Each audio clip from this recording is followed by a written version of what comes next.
Hello everyone and welcome to PW only IAS. दोस्तों, स्वागत है आपका science editorial of the week में, जहां पर हम डिस्कस करते हैं खूब सारा साइंस। इस वीक में 31 अगस्त से लेके 6 सितंबर तक की इंपॉर्टेंट न्यूज़ के ऊपर एक बार फटाफट से एक बार नज़र डाल लेते हैं।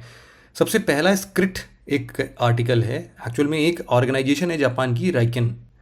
इन्होंने ना सेल स्ट्रक्चर को पढ़ने के लिए एक बहुत ही नायाब तरीका निकाला है, बहुत ही ब्रेक थ्रू एक्सपेरिमेंट कंडक्ट किया है। उसके बारे में पढ़ेंगे क्या डिफरेंस क्रिएट किया इन्होंने।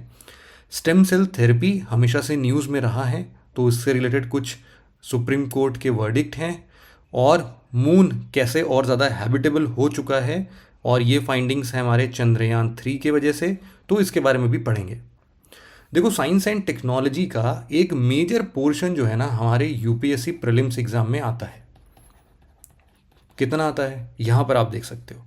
अगर 2011 से लेके 2023 तक अगर एक बेसिक ट्रेंड भी देखें ना, तो आप देख सकते हो कि कितना मिनिमम गया है। 7 क्वेश्चंस एट द मिनिमम, और मैक्सिमम क्वेश्चन आप देखोगे तो 16 क्वेश्चन के आसपास गया है। एवरेज निकालें तो आराम से 12-13 क्वेश्चन साइंस एंड टेक्नोलॉजी से आते ही आते हैं। और अगर 100 में से 12 to 13% एक पेपर का अगर वेटेज है, तो अपने आप में वो बहुत इंपॉर्टेंट हो जाता है। और साइंस एंड टेक में थोड़ा इजी इसलिए भी हो जाता है क्योंकि कुछ एप्लीकेशन ड्रिवन होता है, तो एप्लीकेशन का पता होना चाहिए। कुछ बेसिक साइंस के ऊपर होता है, तो वो भी हम अपने इन डिस्कशंस में बहुत अच्छे से कर लेते हैं। तो बेसिक्स पता हो, एप्लीकेशन पता हो, तो डेफिनेटली ये 12-13 क्वेश्चंस सारे अगर नहीं भी होते हैं तो इनमें से मैक्सिमम जो हो सकते हैं 9 से 10 क्वेश्चन, 11 क्वेश्चन डेफिनेटली टैकल हो सकते हैं। तो इस साइंस एडिटोरियल या फिर science editorial of the week में आप जो भी आर्टिकल्स पढ़ते हैं वो डेफिनेटली आपके लिए काफ़ी हेल्पफुल रहेंगे। चलिए स्टार्ट करते हैं अपने पहले आर्टिकल की तरफ। ये एक राइकेन निशिना सेंटर है, इसके रिसर्चर्स ने कुछ एक्सपेरिमेंट कंडक्ट किया है, लेकिन इन सभी एक्सपेरिमेंट में बहुत डिफ़िकल्ट नाम है। स्क्रिट टेक्निक है, इलेक्ट्रॉन स्कैटरिंग है, और अनस्टेबल न्यूक्लियाई है, electron to probe the structure. ये सारी चीज़ें हमने जब पढ़ना स्टार्ट किया, या फिर आप जब अभी पढ़ रहे होगे, तो शायद ये बहुत डिफ़िकल्ट लगेगा। इसको समझने के लिए सबसे पहले हम अपने बेसिक्स अंडरस्टैंडिंग को, तो फिर कहानी की शुरुआत होती है 150 ईयर्स पहले, जब 3 साइंटिस्ट, जिसमें से आप एक का नाम जानते भी होगे।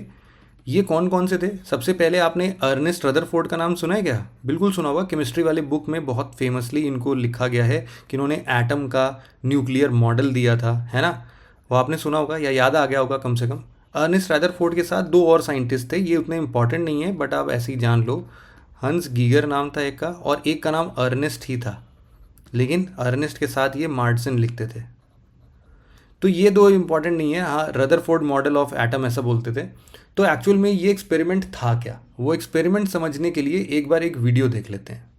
इस वीडियो में देखना कि ये जो नीले नीले रंग का बॉल है और इससे एक रे निकल कर गई है ना, ये नीला रंग का बॉल अल्फा पार्टिकल का एक समूह है। इससे अल्फा रेज निकल रही हैं सामने, और सामने ये जो 2 वर्टिकल खंबे दिख रहे हैं, ये स्लिट है ताकि एक पतली सी ही रे उस पीले रंग के प्लेट पर चले। ये पीले रंग का प्लेट क्या है? ये पीले रंग का प्लेट वही है, हर दिखने वाली चीज़ सोना नहीं होती है, लेकिन ये सोना ही है। ये है गोल्ड की प्लेट, बहुत ही पतली गोल्ड की प्लेट, जिससे कि ये अल्फा पार्टिकल टकराएगा। अल्फा पार्टिकल वैसे देखो ना पॉजिटिवली चार्ज्ड होता है, तो positively charged in gold atom से जब टकराएगा तो ये ऑब्जर्व करना स्टार्ट करते हैं कि भाई देखते हैं कि टकरा के देखते हैं होता क्या है, क्या बिहेव करता है ये। तो हमने देखा कि देखो 3 हिस्से में इसको हम लोग देख सकते हैं।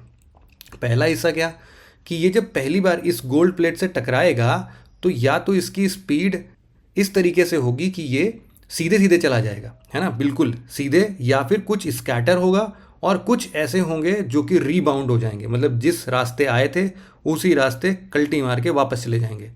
तो इन्होंने ये समझा कि भाई देखो, इसमें 3 कंक्लूजन्स डिराइव कर सकते हैं हम लोग।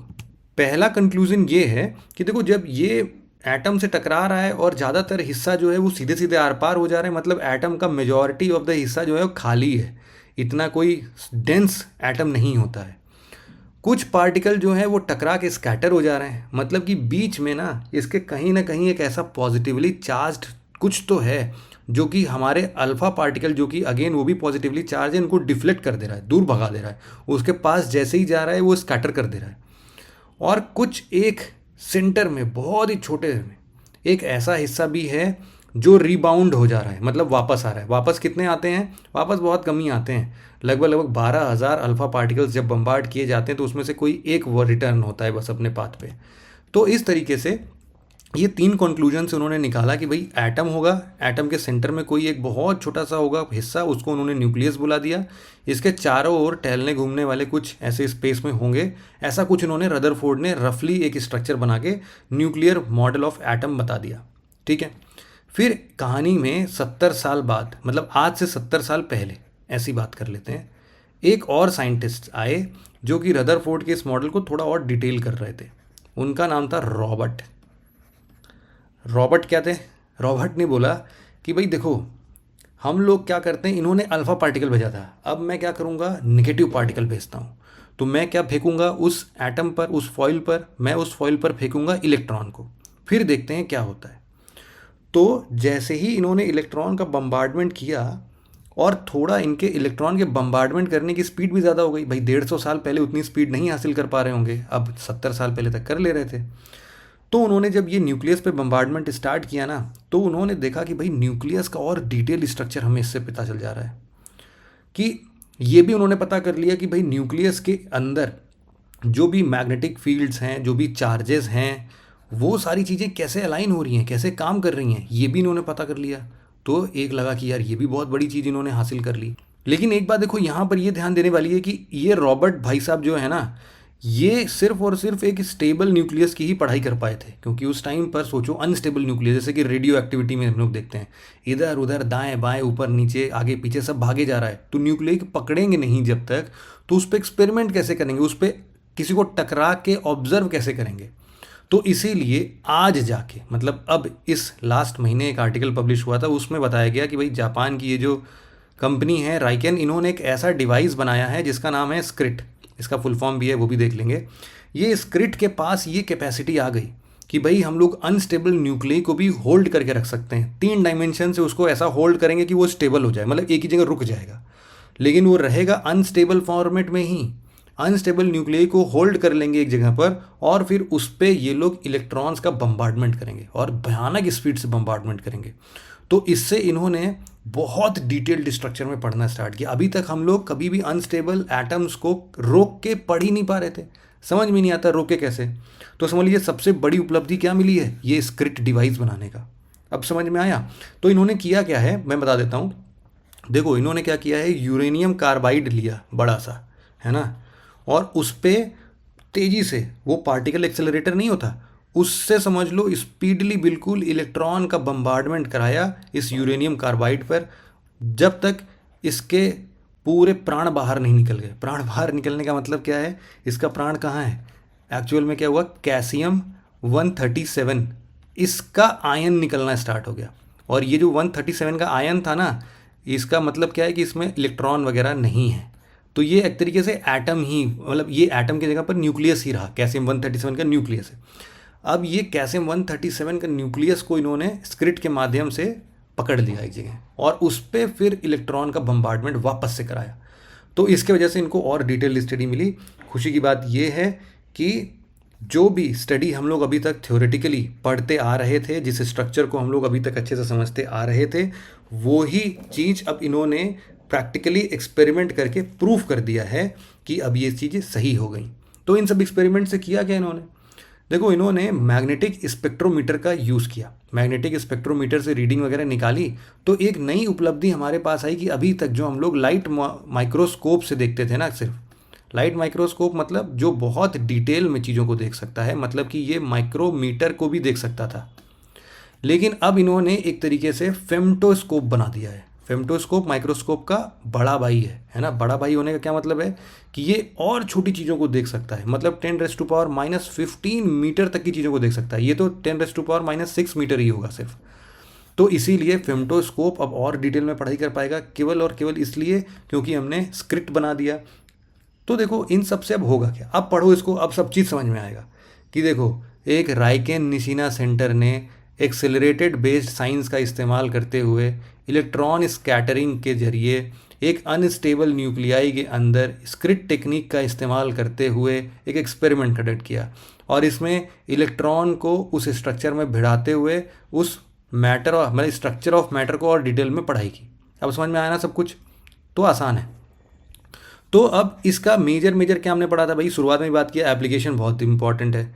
तो इंपॉर्टेंट एप्लीकेशंस में अगर देखें हम लोग तो देखो बहुत सारे एक्सपेरिमेंट्स में हम इसको यूज़ कर सकते हैं। हम लोग अभी तक भी देखो, अभी तक ना हम लोग एटम का डिटेल्ड स्ट्रक्चर नहीं पढ़ पाए, बहुत सारी अभी भी गुत्थियां हैं जो कि अभी भी रिजॉल्व नहीं है। मतलब बहुत सारे प्रॉपर्टीज़ एटम शो करता है जिसका रीज़न हमें नहीं पता है। तो हो सकता है कि एटम के उन स्ट्रक्चर्स को डिटेल में पढ़ने के लिए हमें बहुत अच्छे से समझ में आए। सबसे बड़ा ये सोचो ना, न्यूक्लियर रिएक्शंस हमेशा अनस्टेबल न्यूक्लियस से घिरा होता है। तो अब हम न्यूक्लियर रिएक्शंस को हो सकता है कि तुरंत ही रोक दें, मतलब इसको रोकने के लिए स्क्रिप्ट का यूज़ कर सकते हैं ना अब तो ये चीज़ बहुत बड़ी है हमारे लिए। मतलब आपको शायद रियलाइज़ नहीं हो रहा होगा, लेकिन ये जो स्क्रिप्ट है, self containing radio active isotope ion target, है ना, यही स्क्रिप्ट है। तो सेल्फ कन्फाइनिंग है, कन्फाइन कर देता है उसको एक ही जगह पे, तो उससे बहुत सारी चीज़ें चेंज हो जाएंगी, है ना। वैसे देखो, अगर इन सभी आर्टिकल्स के पीडीएफ वगैरह चाहिए होते हैं तो आप इस टेलीग्राम चैनल पर जाके उनको डाउनलोड कर सकते हो। अगला आर्टिकल हमारा स्टेम सेल थेरेपी से रिलेटेड है। हाल फिलहाल में दिल्ली हाई कोर्ट में दो बच्चे थे जो कि ऑटिज्म के शिकार थे। एएसडी बोलते हैं, ऑटिज्म स्पेक्ट्रम डिसऑर्डर। इसका वैसे तो देखो कोई इलाज नहीं है, इसमें ब्रेन बहुत अच्छे से डेवलप नहीं हो पाता है। जो एडल्टहुड में जितना हिसाब से हम लोग डिसीजंस ले सकते हैं, लोगों से बातचीत कर सकते हैं, इंटरेक्ट कर सकते हैं, वो सब चीज़ों के लिए लोग इतने अच्छे से डेवलप नहीं हो पाते, मतलब उनका ब्रेन उतना अच्छा डेवलप नहीं हो पाता। तो ये एएसडी है। तो इसके जरिए ना इसकी ट्रीटमेंट जो है वो स्टेम सेल थेरेपी से हो सकती है। तो कुछ कुछ प्रॉब्लम्स आती हैं स्टेम सेल थेरेपी का, वो भी आर्टिकल में समझने की कोशिश करेंगे। तो फिलहाल दिल्ली हाई कोर्ट ने परमिट कर दिया कि भाई इनको स्टेम सेल थेरेपी के अंतर्गत में ट्रीटमेंट दे दिया जाए, कोई इशू नहीं है। तो अब हम सबसे पहले यही समझ लेते हैं कि स्टेम सेल थेरेपी या फिर स्टेम सेल्स के टाइप्स क्या हैं, कैसे काम करता है, वो सारी चीज़ें डिटेल में। तो सबसे पहले हम ये समझते हैं कि आखिरकार ये स्टेम सेल्स क्या होते हैं और उनके कितने टाइप्स हैं। यहीं से बहुत सारे क्वेश्चंस हमें समझ में आ जाएंगे। जैसे कि स्टेम सेल क्या है, एक अनडिफ्रेंशिएटेड सेल है। हम लोगों की बॉडी, मेरी, आपकी, जितने भी लोग इर्द गिर्द घूम रहे हैं आपके, इवन पेड़ पौधे, जानवरों, सबके अंदर सेल्स होते हैं ना। हमारी बॉडी सेल से ही तो बनी है। अब यहाँ पर अगर हम सेल की बात करते हैं तो सेल के अंदर होता है एक न्यूक्लियस, ठीक है, इतना तो आपको पता ही होगा। इसको हम लोग बोलते हैं साइटोप्लाज्म। साइटोप्लाज्म के इर्द गिर्द और भी इसी साइटोप्लाज्म में बहुत सारी चीज़ें होती हैं, जैसे कि माइटोकॉन्ड्रिया होता है, powerhouse of the cell जिसको हम लोग बोलते हैं, और भी ऐसे छोटे छोटे गोल्गी बॉडीज़, ऐसे कुछ कुछ चीज़ें होती हैं। फिर अंदर आता है न्यूक्लियस। जो हमारे काम की चीज़ है वो आज के डेट में ये है कि न्यूक्लियस के अंदर पाया जाता है क्रोमोसोम्स, इतना तो आपको पता ही होगा। और क्रोमोसोम्स के अंदर हमारे बहुत सारे प्रोटीन्स और डीएनए स्ट्रैंड्स होते हैं जिसको हम लोग जीन्स बोलते हैं, है ना। तो ये पूरा सीक्वेंस आपको पता है, क्रोमोसोम के अंदर हमें मिल जाएंगे जीन्स। अब आपने बहुत सारी साईफाई मूवीज़ देखी होंगी जिसमें जेनेटिक म्यूटेशन देखने को मिलता है। तो क्या ये जेनेटिक म्यूटेशन आज के डेट पर सक्सेसफुली हम देख सकते हैं क्या? चलो, जितना इसमें दिखाता है उतना तो नहीं देख सकते, लेकिन क्या ये गलत दिखाते हैं? नहीं, ये सही दिखाते हैं। लेकिन किस हद तक म्यूटेशन हो सकता है उसके बारे में भी हम डिस्कस करेंगे। फिलहाल स्टेम सेल क्या है, एक प्रकार का अनडिफ्रेंशिएटेड सेल है जो कि किसी भी दूसरे टाइप्स ऑफ सेल्स में डेवलप करने की कैपेसिटी रखता है। हर सेल्स के अपने अपने फंक्शंस होते हैं, जैसे कि हार्ट बनाने का एक अपना सेल होगा, ठीक है। इसी तरीके से हमारे लंग्स में अपना कुछ एक सेल है, अपने टाइप का एक सेल है। जो हमारा ब्रेन है उसमें ब्रेन वाले सेल्स हो सकते हैं। इसी तरीके से हमारे बॉडी के डिफरेंट पार्ट्स में डिफरेंट काइंड्स ऑफ सेल होते हैं। लेकिन ये बनते कैसे हैं, आपके दिमाग में क्वेश्चन जरूर से आया होगा। देखो, सिंपल सी बात है कि जब भी फर्टिलाइजेशन होता है तो फर्टिलाइजेशन में हमें पता है कि एक स्पर्म और एक एग का फ्यूजन होता है और इससे हमारे बनते हैं एक सिंगल सेल, इतना तो आपको पता ही होगा प्रॉपर। और ये जो एग और स्पर्म के मिलने के बाद जो हमें सेल मिलता है, उस एक सेल को हम लोग क्या नाम देते हैं? जाइगोट। इतना भी आपको पता हो सकता है। देखो यहां पर इसको देखना आप, ये एक सेल है। ये सेल ना धीरे धीरे डिवाइड होता है और डिवाइड होके मल्टीपल सेल्स में बनता है। अब जैसे कि पहली बार जब ये सेल डिवाइड होगा तो 2 पार्ट में होगा, 2 से 4 में डिवाइड हो जाएगा, 4 से 16 में डिवाइड होगा, 16 से 32 में डिवाइड होगा। ऐसे करते करते बहुत सारे सेल्स में डिवाइड होता है और एक स्टेज ऐसी आती है जिसमें ये जाइगोट इम्ब्रियो में चेंज हो जाता है। अब इन दोनों में डिफरेंस है, मतलब कि एक तरफ तो हमारा जाइगोट जो कि एक सिंगल सेल का है और इसी में डिवाइड हो के बहुत सारे सेल्स जब बन जाए तो इसको हम लोग बोल सकते हैं एम्ब्रियो। इतना भी बात क्लियर हो गया। ये मैं इसलिए समझा रहा हूँ क्योंकि ये स्टेम सेल्स में काम आएंगे अभी हमारे। तो जाइगोट और एम्ब्रियो के बाद कुछ काइंड्स ऑफ सेल्स हमें देखने पड़ेंगे। अब जैसे ये भी आपको पता होना चाहिए कि ये स्टेम सेल्स एक्चुअल में हर जगह आपको लिविंग बींग्स में मिल सकते हैं, एनिमल्स में, प्लांट्स में, हर जगह मिलते हैं। तो जब भी ये हमारे अनडिफ्रेंशिएटेड सेल्स वापस से डिफ्रेंशिएट मतलब कि डिवाइड होते होते किसी एक पर्टिकुलर डायरेक्शन में चले जाते हैं ना, तो वो मैच्योर सेल्स कहलाते हैं। और ये मैच्योर सेल्स हमारे किसी न किसी particular portion of the body से बिलोंग करता है। जैसे कि ब्रेन के अंदर में ब्रेन वाले सेल्स होंगे, लंग्स के अंदर में लंग्स वाले सेल होंगे, लेकिन बना किससे ये सब बना एक सिंगल सेल से जिसका नाम था जाइगोट। अब यहाँ पर इसी के बेसिस पर बहुत सारे टाइप्स हम क्लासिफाई करेंगे, लेकिन उससे पहले आपको दो मेन प्रॉपर्टीज स्टेम सेल्स की पता होना चाहिए। एक होती है सेल्फ रिन्यूअल की और एक होती है पोटेंसी की। ठीक है, सेल्फ रिन्यूअल का क्या मतलब है कि ये डिफरेंशिएट हो सकते हैं, अपने जैसे कई सारे प्रोड्यूस कर सकते हैं डिवाइड होके। तो अभी हमने वीडियो में भी देखा इस चीज़ को कि एक सेल डिवाइड होके अपने जैसे कितने सारे सेल्स में धीरे धीरे चेंज हो जाता है, मतलब डिवाइड हो जाता है। तो ये है सेल्फ रिन्यूअल का कॉन्सेप्ट। अब जैसे हमारी स्किन की सेल है, तो आपको लगता है कि जो बचपन में हमारी स्किन की सेल होगी वही स्किन की सेल आज भी हमारे पास है? बिल्कुल भी नहीं। ये जान के हो सकता है कि आपको आश्चर्य हो कि हर महीने हमारी जो स्किन की सेल्स होती हैं वो नई आ जाती हैं। सांप को देखा है, स्नेक का पूरा जिसको हम लोग देसी भाषा में केचुली बोलते हैं ना, तो वो स्किन पूरा का पूरा शेड कर देता है, शेड ऑफ करता है। तो हमें पूरा उसका एक सांप का एक सिंगल सेल दिखता है और सांप इसके आगे बाहर निकल जाएगा, है ना। तो इसी तरीके से हमारी स्किन के सेल्स जो होते हैं वो कॉन्टिन्यूअस प्रोसेस में, अभी आप ये लेक्चर पढ़ रहे हो ना, तो भी कई सारे सेल्स इसमें से मर जाएंगे और कई सारे सेल्स पैदा होके उस जगह पर आ जा रहे हैं।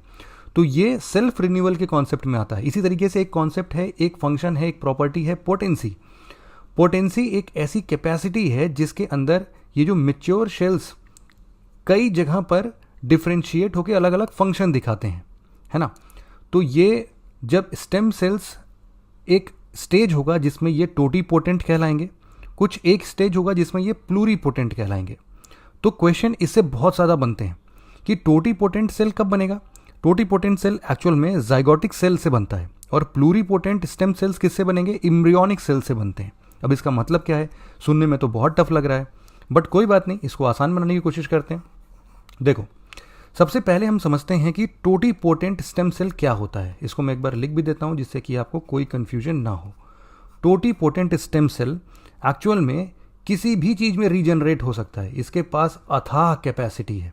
अब आप बोलेंगे कि क्या सर एक ह्यूमन सेल प्लांट सेल में भी रीजनरेट हो सकता है? बिल्कुल हो सकता है। इसके अंदर ये रीजनरेटिंग पावर इतनी ज़्यादा है कि आज तक हम इसका पोटेंशियल समझ ही नहीं पाए हैं और इनफैक्ट इस पर बहुत ज़्यादा रिसर्च हो रहा है। तो कुछ भी हो सकता है, ये टोटीपोटेंट सेल किसी भी चीज़ में रीजनरेट कर सकता है। ये वही टोटीपोटेंट सेल की बात कर रहे हैं जो एक सिंगल जाइगोटिक सेल था। ठीक है, अब ये आपने देखा होगा ना मूवी में, जैसे साईफाई मूवीज़ की भी मैं बात कर रहा था, हल्क है, या फिर सबसे इसका बेस्ट एग्जांपल आप ग्रूट ले सकते हो। ग्रूट को जानते होगे ना आप लोग। ग्रूट एक पौधे नुमा, कुछ एक इंसान रूपी, आप कुछ भी बोल सकते हो उसको। वो एक पेड़ पौधे जैसा स्टेम जैसा होता है, जड़ों जैसा दिखता है, जड़ जैसा, लेकिन वो उसके आँख नाक मुंह कान सब है और बढ़िया से वो पूरा एक्ट करता है।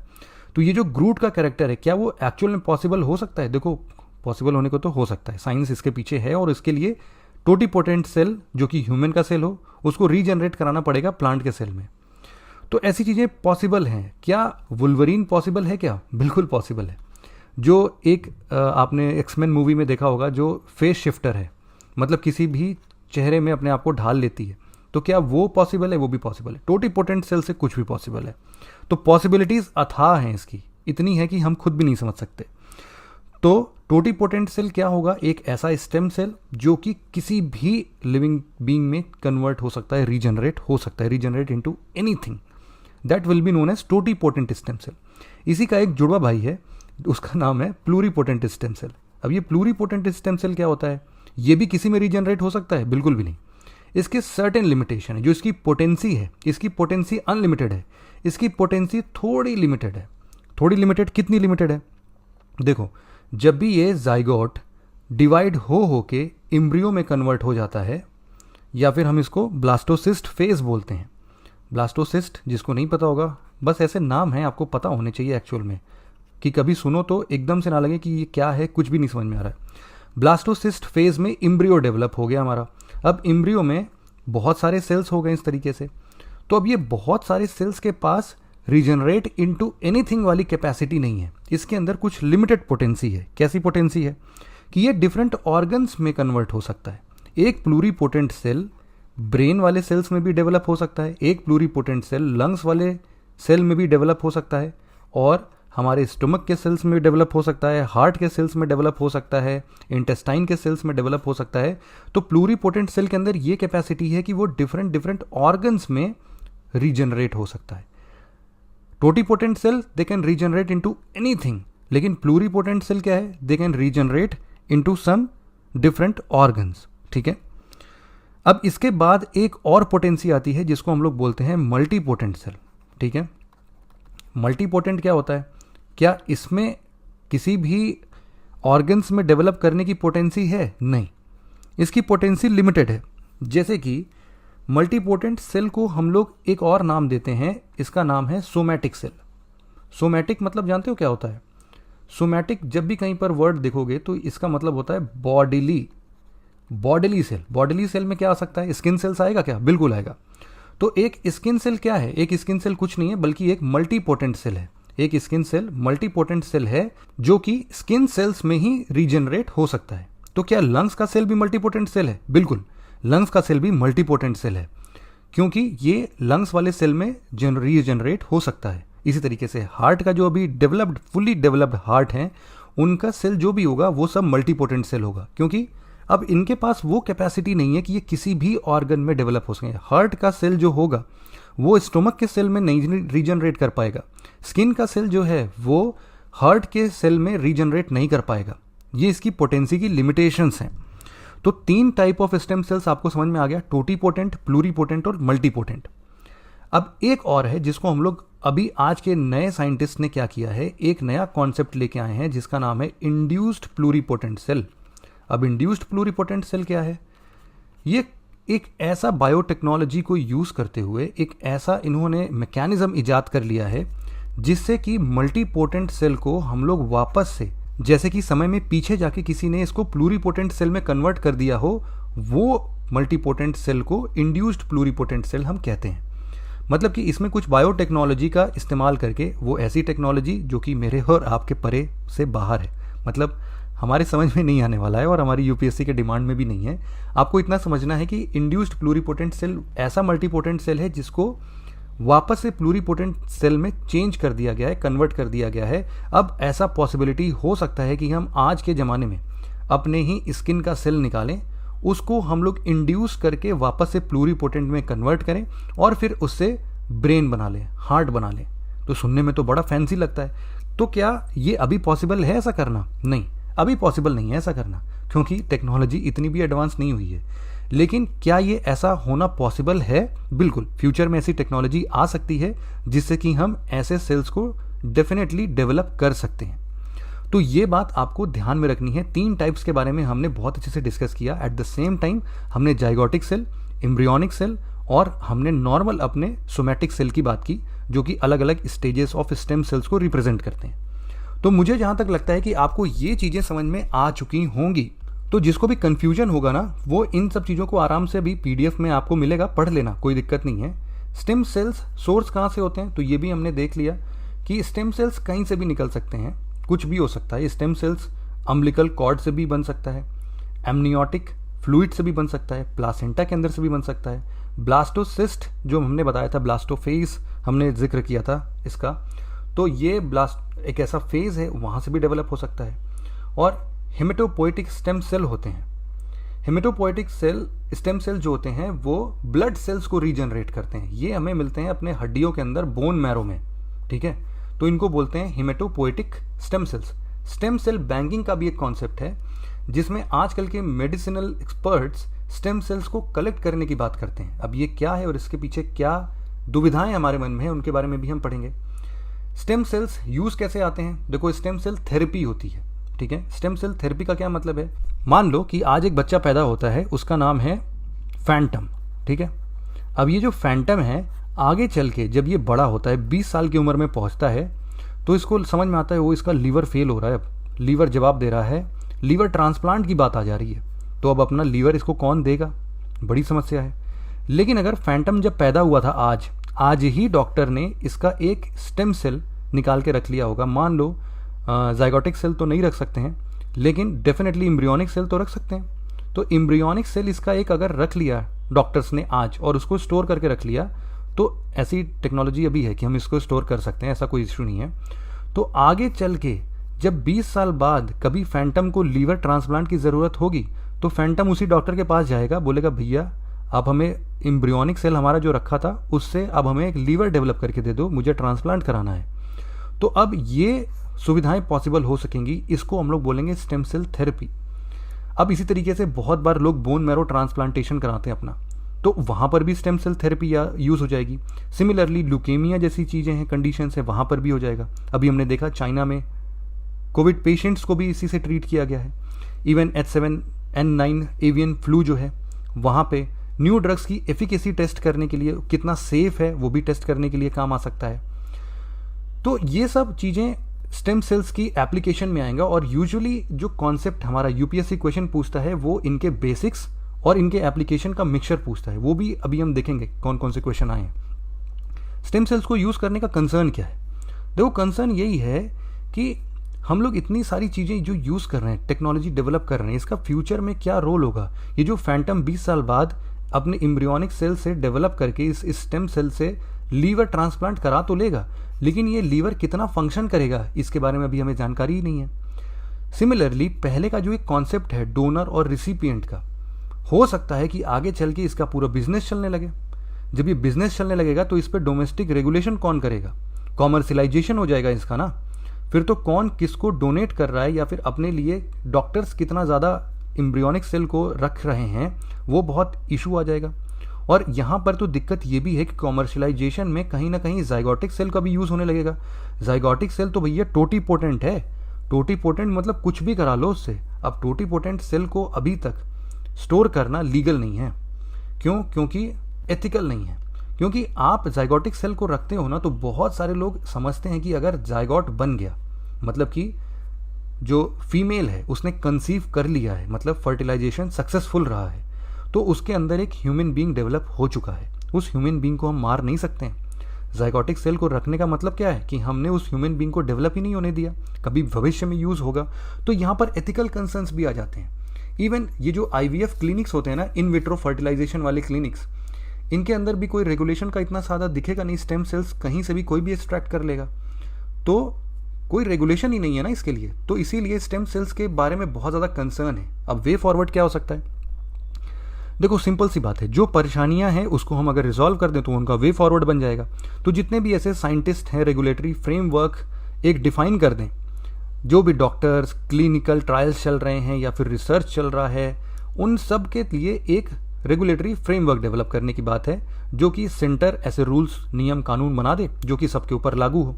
और हम बोल रहे हैं कि सेंटर ही क्यों बनाए, हम तो एक इंटरनेशनल लेवल पर बात कर सकते हैं ना, कि हम WHO से बात कर लें कि भैया वर्ल्ड हेल्थ ऑर्गेनाइजेशन तुम बैठो इसके बारे में सोचो और हमें गाइडलाइंस दो कि हर एक कंट्री को स्टेम सेल थेरेपी से रिलेटेड क्या क्या चीज़ें बनानी चाहिए। स्टेम सेल थेरेपी के ट्रायल्स का इफेक्ट क्या है उसको प्रॉपर तरीके से रिपोर्ट करना चाहिए हमें, ताकि हम जैसे स्टेम सेल टेक्नोलॉजी को तो हम एकदम ने हमने हाइप क्रिएट कर दिया कि भाई टोटी पोटेंट सेल है, कुछ भी बना लो, लेकिन कितना पॉसिबल है पता तो तब चलेगा ना जब एक्चुअल में ऐसी टेक्नोलॉजी डेवलप होगी। तो हमें थोड़ा इंकरेज करना चाहिए रिसर्च पर, साथ ही साथ जो इसके लिमिटेशंस हैं स्टेम सेल थेरेपीज़ पर उस पर थोड़ा अवेयरनेस लोगों को देना चाहिए। और चूंकि अभी बहुत सारी चीज़ें में पता नहीं है तो उसको भी संज्ञान में लेना चाहिए कि अभी इसकी पॉसिबिलिटी है। तो डॉक्टर अगर कोई आपको कंफ्यूज करता है तो आप ऐसा ना हो कि आप पता चला कि डॉक्टर के लिए एम्ब्रियो सप्लायर जैसा काम करने लगे, ठीक है। तो ऐसी चीज़ें नहीं करनी है, बिल्कुल भी नहीं करनी है। तो ये सारे सर्टिफिकेशंस की बात हम कर सकते हैं। तो ऐसे ऐसे बहुत सारे वे फॉरवर्ड्स आप लिख सकते हो। अब यहाँ पर क्वेश्चंस की बात करते हैं। 2012 का ये क्वेश्चन या 2002 का पहले देखते हैं। 2002 में क्वेश्चन पूछा गया कि स्टेम सेल रिसर्च के लेटेस्ट डेवलपमेंट के रेफरेंस में इन स्टेटमेंट्स में से कौन सा स्टेटमेंट सही है। पहला स्टेटमेंट है कि स्टेम सेल्स को, ह्यूमन स्टेम सेल्स को केवल ब्लास्टोसिस्ट स्टेज पर ही स्टेम सेल कलेक्ट किया जा सकता है, सोर्स वही है। देखो हमने गलत बोल दिया, ये तो बात कर रहे हैं केवल प्लूरीपोटेंट सेल की। इसके अलावा हम टोटीपोटेंट सेल को भी देख सकते हैं, मल्टीपोटेंट स्टेम सेल्स को भी देख सकते हैं, तो ये स्टेटमेंट तो गलत है। और मज़ेदार बात ये है कि इसके गलत होते ही हमारा आंसर भी आ गया। लेकिन फिर भी हम देख लेते हैं, इससे भी क्वेश्चंस बन सकते हैं सेकंड, थर्ड, फोर्थ स्टेटमेंट से। सेकंड स्टेटमेंट बोलता है कि ब्लास्टोसिस्ट से जब हम लोग स्टेम सेल्स को डिराइव करते हैं तो उसमें कोई भी डिस्ट्रक्शंस नहीं होता। विदाउट कॉजिंग डिस्ट्रक्शन हम ब्लास्टोसिस्ट से स्टेम सेल को डिराइव कर सकते हैं, जो कि स्टेटमेंट गलत है। क्यों? अब ब्लास्टोसिस्ट में बहुत सारे सेल्स हैं। अब आपने मान लो एक छोटा सा पिन अंदर करके एक सेल निकाल भी लिया, तो भी इंसर्ट करना और इसको निकालना, इससे कुछ ना कुछ तो डेफिनेटली डैमेज होगा। हम ये नहीं बोल सकते हैं कि without causing any kind of destruction the stem cells can be derived, तो ये स्टेटमेंट नहीं हो सकता। ये स्टेटमेंट गलत है। तीसरा स्टेटमेंट बोलता है कि स्टेम सेल्स रीजनरेट कर सकते हैं अपने आप को फॉर एवर, तो डेफिनेटली स्टेम सेल्स अपने आप रीजनरेट करते रह रहे हैं। अभी हमने देखा कि आज भी पढ़ते टाइम पता नहीं कितने आपके स्किन सेल्स रीजनरेट हो गए होंगे। चौथा स्टेटमेंट ये बोलता है कि इंडियन रिसर्च सेंटर्स ने भी ऐसे बहुत सारे सेल लाइन्स डेवलप कर लिए हैं जिससे कि हम बहुत सारे टाइप्स ऑफ टिश्यूज़ को डेवलप कर सकते हैं। तो ठीक है, ये स्टेटमेंट भी सही है, आज के टाइम पर इतना कर लिया गया है। अब देखते हैं 2012 क्वेश्चन को। इसमें बोला गया कि स्टेम सेल्स के रेफरेंस में कौन सा स्टेटमेंट सही है।